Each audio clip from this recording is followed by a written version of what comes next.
What is one myth about AI that leaders should stop believing? That it can replace humans. What is one leadership habit that has had the biggest impact on your life? Someone taught me how to calendar block. What is one mistake companies make when implementing AI? They don't ask enough questions first. Welcome to I'm Up, He Sees Me, I'm Down. Conversations on leadership, faith, and resilience with Mike Turner. This show is proudly sponsored by Alamo Tech and Mission Solution Partners. Today we're talking about something that's on every executive's mind right now, AI, but not the hype inside of it, the real side. What happens when artificial intelligence meets leadership, ethics, and the responsibility companies have to their people? Joining me today is Tia Christopher, founder and CEO of the Orange Pill Collaborative. She helps organizations implement AI responsibly, building policies, guardrails, and leadership frameworks before companies rush into automation. She's also a U.S. Navy veteran and who built her company after navigating layoffs and career transition. Tia, welcome to the show. Thank you for having me, Mike. I appreciate it. So let's start with your story because the path to this work is really interesting. So tell us a little bit about your background, what your journey looked like before starting your company. Yeah, AI was not on my radar at all. But like you said, I am a U.S. Navy veteran. I was a CTI. For those of you who are active duty or veterans listening to this, you may insert jokes here. We were called spooks. We've been called lots of fun names. However, that rating, that job, attracts people like myself who like patterns. We like problem solving. We like solutions. We like finding that communication, that connection, all skills that really help me with AI and my business nowadays. I was injured early on in my service, so I had a very abbreviated Navy service, but during that time, and I think a lot of you can, hopefully this resonates with you, I learned my limits at a young age. You learn that you can run farther than you think you can, that you can hold the push-up position longer than you think you can. You learn when to ask for help. I definitely like to hold my own with guys. I think a lot of us women vets have this quality about us, but I've learned when I really appreciate help too. And when we were doing what the Navy calls battle stations or our test, we had to climb the rope. And I'm so short, I couldn't even reach really the bottom of the rope. I just looked at it, I was like, how am I going to get up here? And one of the guys just picked me up and threw me. And I landed halfway up the rope. And did he give me a leg up? Was that an advantage? Yeah, but you know what? I was there for people that needed a study guide who were failing their tests. I was there to help them. It's a give and take. And I think you need to learn both sides of that. And the military taught me how to help people, how to be there for my shipmates, but also how to receive help, how to be like, thank you. You help my runtime get faster. And to digress, I have to tell a little story. My favorite stories of boot camp was I was always middle of the pack running. I'm a swimmer. I'm not a runner. But I was definitely not going to be back of the pack. Hell no. But I was running. I was always in the middle of the pack, and there were these two blonde guys. They weren't twins, but they really looked like it. And they were always front of the pack, finishing first. And all of a sudden, during one of our runs, they were on either side of me. And I'm like, what are you, why are you back here? Why are you with me? What are you doing? And they're like, hey, Christopher, just step it out a little more. We're going to help you up your run time. And those guys ran on either side of me, totally lowering their own run time to run with me. And between the work I put into it and just a lot of factors, but definitely these guys, I dropped 4 minutes on my time, so those lessons, sticking with it, accepting help, helping one another, learning your limits, being honest about those, pushing them when it makes sense, respecting them. all of those lessons I learned at a young age. And also starting over, being, very young and being a disabled adult now, I had to be patient with myself, learn how to take life in bite-sized pieces, learn how to do things differently. I feel like that didn't feel like a gift at the time, but really helped shape me as a person. Yeah, it really brought, something that a lot of 20-somethings don't learn until they're in their 30s, that we're not invincible. Like, you probably learned that right away. Oh, shoot, I'm not invincible. I know for me, I felt like I was invincible until I was like 25, 26. And, and then I started realizing, oh, wait, no, I actually can break. I actually can hurt myself. So obviously, talking about veterans, so many veterans struggle with transition into the private sector, and yours happened a little bit earlier. So what helped you make that shift successful? I'll be really honest. My first civilian job was working stock at Eddie Bauer. I did not want to be around humans, and I wanted something physical. And that was it. I respected where I was at the time, and I got a job that met me where I'm at. And strangely, I met my best friend through that job, but that's where I started. And then I went back to school, and then I learned who do I want to be now? What do I want to do now? And from there, I didn't want to get out of the military when I did. And so I wanted to continue serving my country. So I launched a career in nonprofits, because right around the time, shortly after I got out, waves of people started coming back from Iraq and Afghanistan. And as we all know, it took the government a minute to catch up. And so I jumped into working with military families and veterans, accessing their benefits.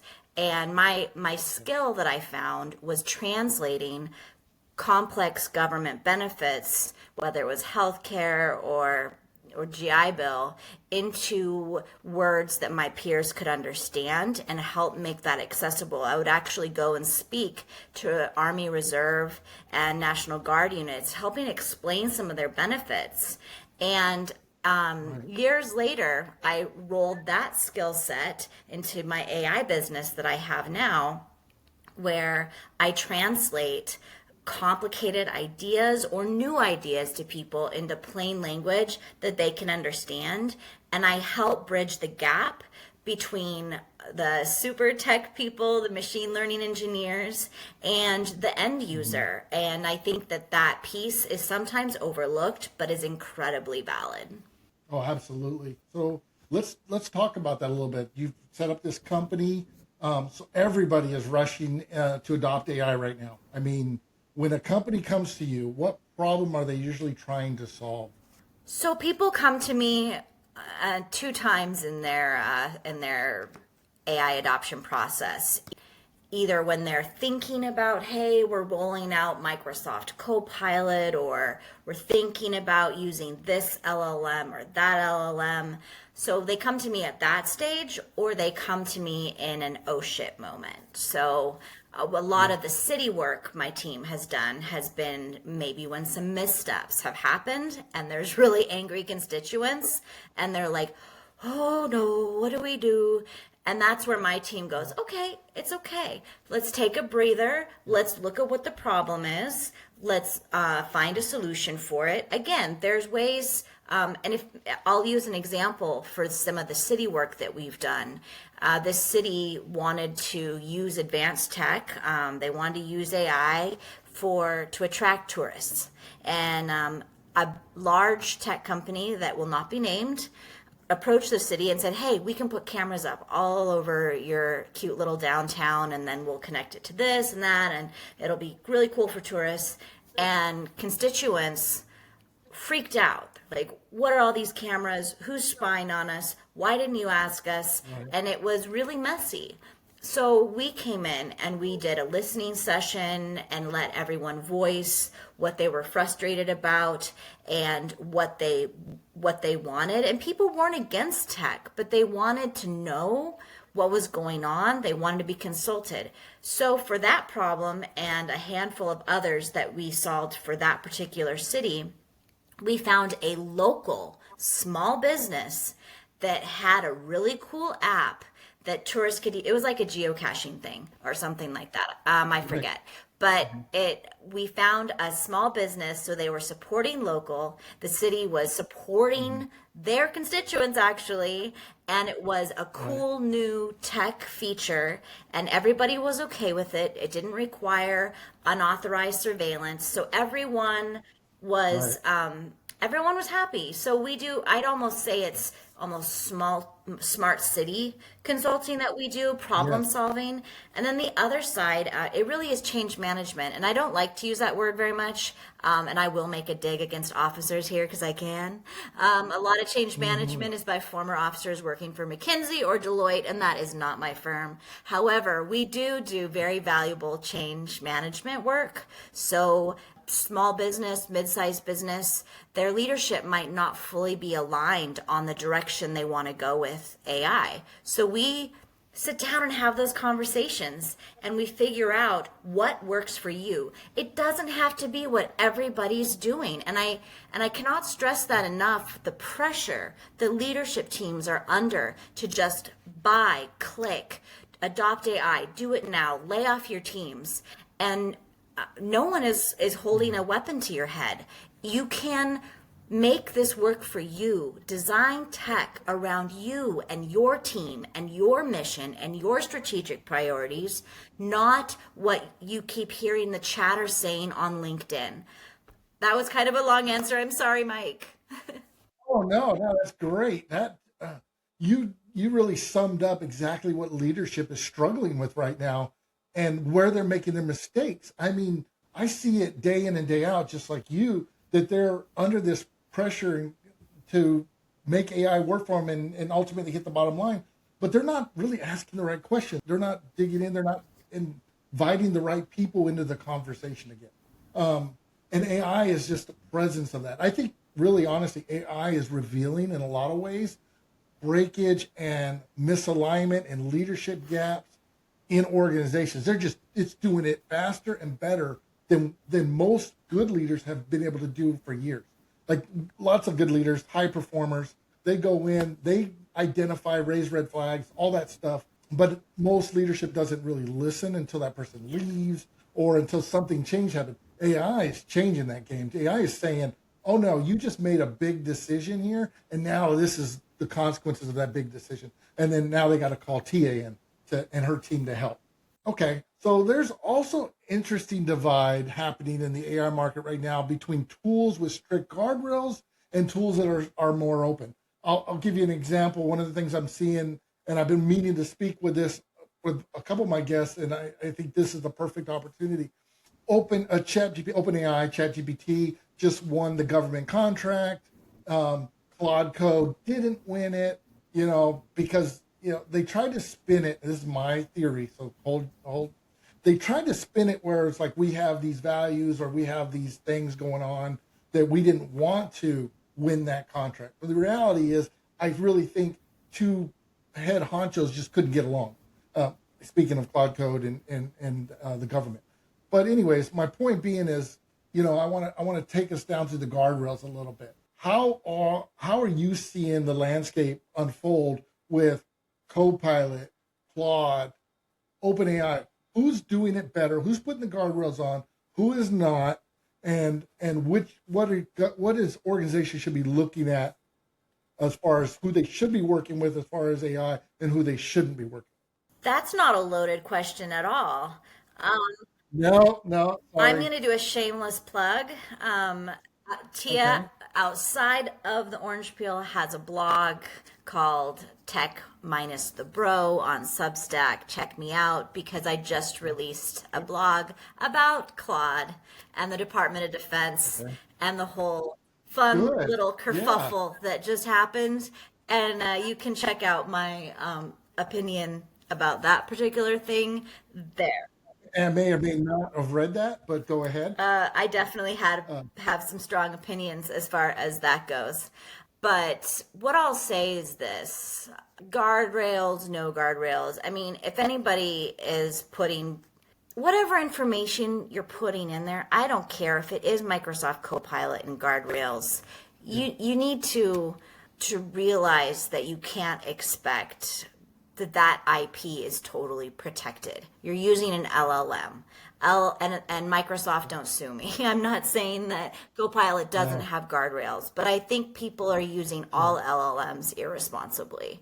And so think about what you're doing. Set up a workflow, set up processes, an AI use policy in place. I was talking to a company that is a multinational company, and they were talking about how their AI journey started where they just let everyone experiment. And I'm not against experimentation.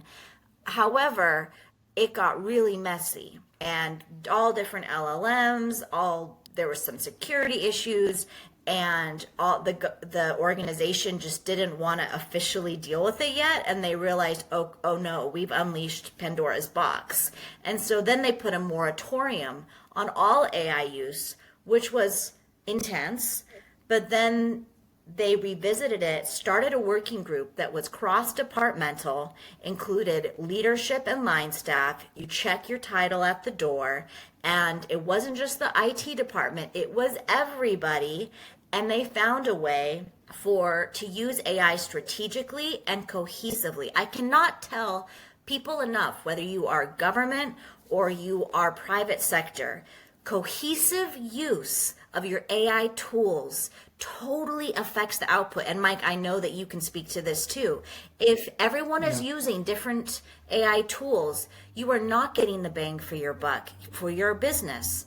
If you train the model about your company and about your strategic priorities and your language and your tone, you are going to get so much more out of it. Don't be lazy. Don't be lazy. Like, actually use this tool. Just like I get in trouble talking about guns, but just like you can shoot a gun, or you can learn how to clean it properly and treat it like the tool that it is. And I personally don't believe anybody should own weapons unless they know how to clean them and handle this tool properly. And no, is an LLM a weapon? Well, I mean, we could argue that, but treat it properly, train it, think about what you're doing. Don't be haphazard. And the last thing I'll say about that is there are several companies out there who will custom create guardrails for any LLM you choose. So anyone who just says it's this or nothing, or that's not possible, it's not even that expensive to hire these companies to create guardrails for you. Yeah, absolutely. And, as we're having this conversation, the Claude Code of the world, they're building in their guardrails already. Now, that's a good start. I commend them for it, but that's just the start. Like this should have been in day one. Like when we talk about governance, we talk about guardrails. That should have been in at the very beginning. The fact that we're this far now, years into AI, and we're just now having I'm going to put hair quotes, but the fact that we're just now in enterprise AI, meaning that they're now categorizing their AI into two categories. It's the, what they call the experimental AI or enterprise AI. Like, you're going to have these two categories. I think it's irresponsible in a lot of ways that we've gotten down this road this far, but here we are. So I think it's up to leaders, it's up to organizations to have this conversation with you about AI. So obviously there's a danger right now. We're moving really fast with AI. I get all that. I'm going to transition a little bit because I want to talk about AI and the human workforce, because I think that's a big piece of this. Obviously, we understand the risk. I agree with you 100%. Agentic AI, LMMs, they're all basically a weapon, and you have to use it with responsibility. So one thing I really respect about your perspective is that you talk about the human impact of technology. So you experienced layoffs yourself. How did that shape your view on how companies should implement automation? So I'll give you a little insight. So a lot of leaders talk about AI replacing jobs, like you said. You talk about reskilling instead. Why is that important? What does ethical leadership look like when technology is changing so quickly? I think, and we could be talking about any topic right now, I think moving away from being reactive is huge. And notice I said reactive, not responsive. businesses do need to be responsive, but there's a difference between being responsive and reactive. And preemptive layoffs are reactionary. I don't even mean this in like a touchy-feely, overly sensitive way. When you do preemptive layoffs, you lose brain trust, and that is incredibly irresponsible. And if you want to be entirely dystopic, one of the things that LLMs need is the brain trust download. So letting people go preemptively and just assuming that tech can do it, I think is incredibly irresponsible, short-sighted, and reactionary. And you can quote me on that. Yeah. I will. That'll go on my Yeah, TikTok right. for sure. That said, though, I heard, and I apologize, I can't properly give credit to who noted this, but they were talking about how some of the most valuable attributes of individual and teams going forward in the age of AI is how you work as a team and your critical thinking skills and your ability to adapt. By the way, a plug for veterans. That's why you should hire veterans, because we are all of those things. We are. So I think that that's really important for hiring managers and for employers to be thinking about, like, how is my team working as a team with the new tech too, because the tech is a new team member, quite frankly. How, and BNY actually treats them as a literal named avatar. So and that I think is part of the future, but not digressing. Again, look for how you're working as a team. What are the critical thinking skills? Who are the people that have cross skills? Again, plug for veterans. Hiring people who have cross skilled, who are multi-purpose, that is invaluable now. So instead of just tossing out people with the bathwater, whatever the phrase is, think about how can I utilize this team? And I think it's incredibly naive to think that we aren't going to have job title changes, that we aren't going to have org structure changes. Again, plug, we do change management. I do think that is important to be honest that this title that you have now might not be the title that you come out of this with. But reshuffling versus getting rid of people are two very different things. Yeah. Because you just don't, you lose, just like you said, your brain trust, knowledge, all that's gone. But culture, it took you however long to get an employee to really buy into your culture and your vision. That's gone as well.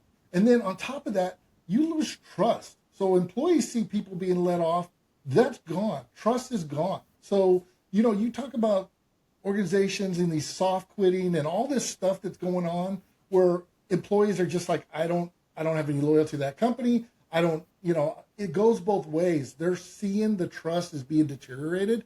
And so they're now starting to go, well, I can do this on my own. Like, I'm a veteran, or I'm a smart person. I've just X'd up using agentic AI and using AI and just doing LMs. I've just realized I don't need this company. So I can be an entrepreneur myself. And I think that's a good segue into my next question for you, because I think it goes hand in hand with veteran entrepreneurship. So you leverage programs like the Veteran Business Outreach Center and Patriot Bootcamp. How important were those resources for building your business? I can talk about this all day, Mike. If you are a veteran entrepreneur and you are not using free resources available to you, what are you doing? The VBOC, not only do they put you through, I think it's called Boots to Business and those initial training, but then they're just there for you. I had a tax issue. Right now I'm having an issue with the SBA. I don't know if anyone else is having the issue with the SBA site. They migrated it. My website link is broken. Don't get me started. I can't get in to fix it. But these government offices, Apex Accelerators, the SBDC, the VBOCs, they are all there for free to help you. Govology, which I believe I get through Apex Accelerators, but I might get it through SBDC. Those webinars are expensive.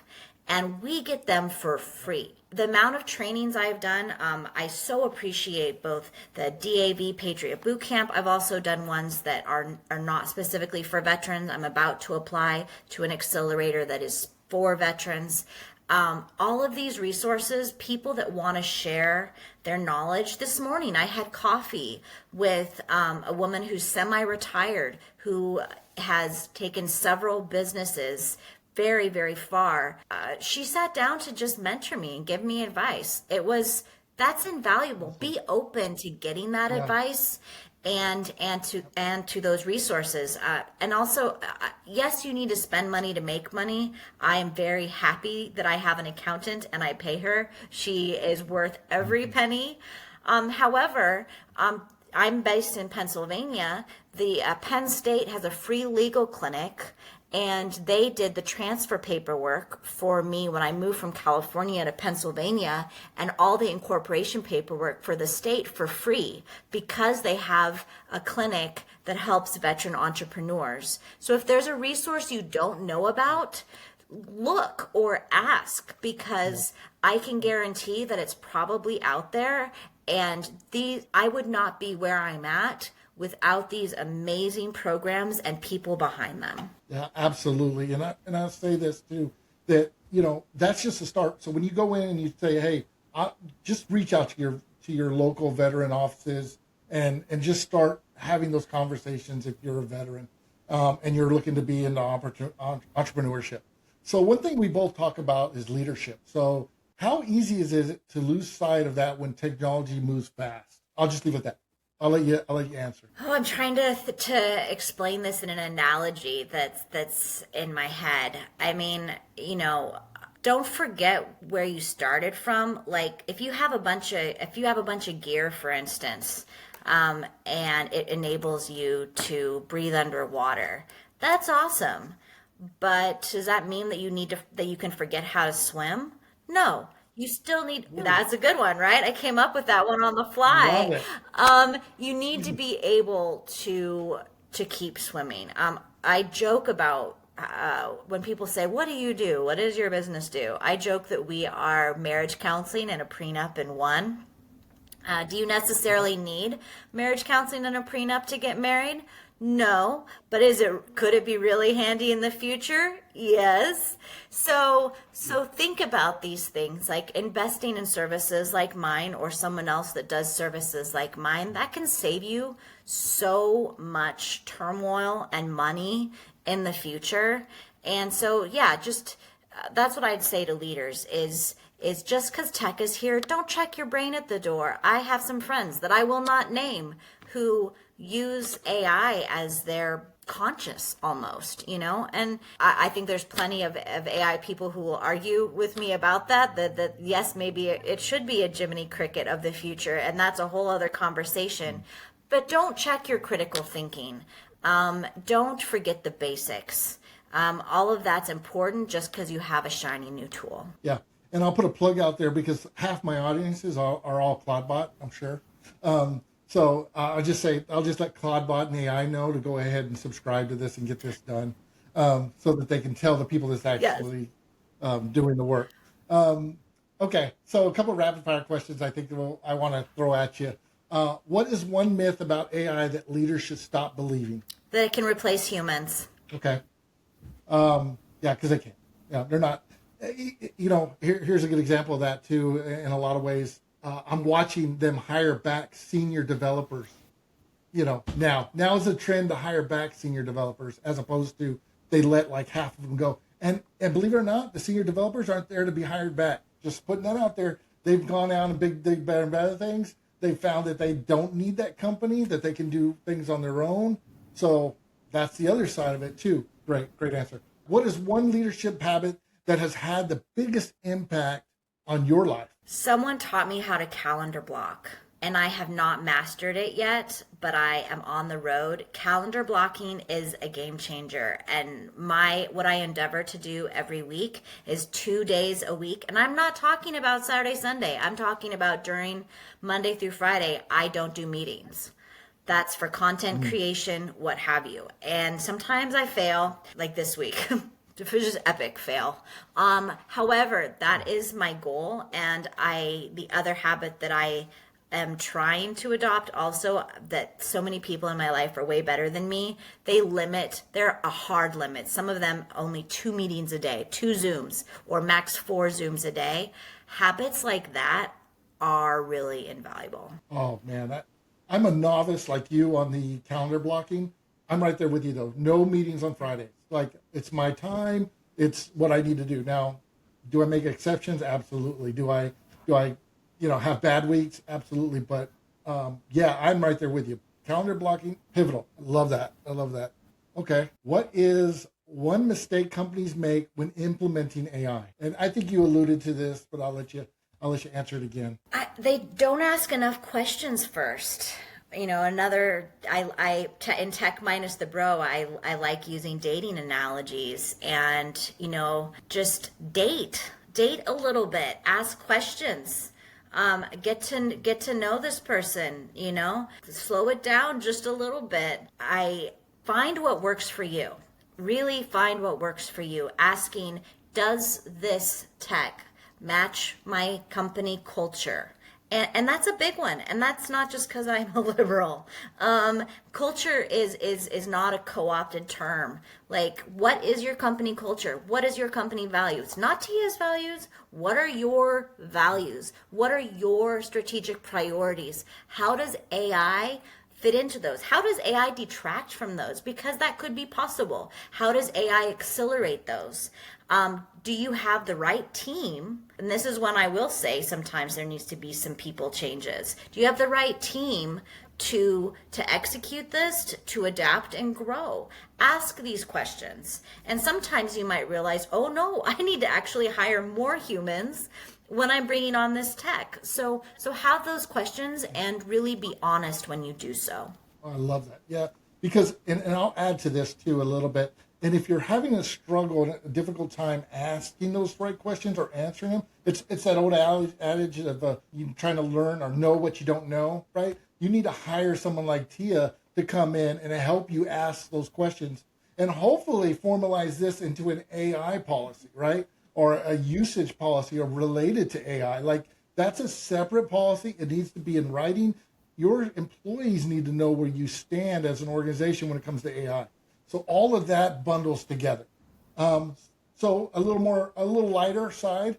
What book has shaped the way you think about leadership or business? Oh, wow. I love The Prophet by Khalil Gibran. That's not a business book.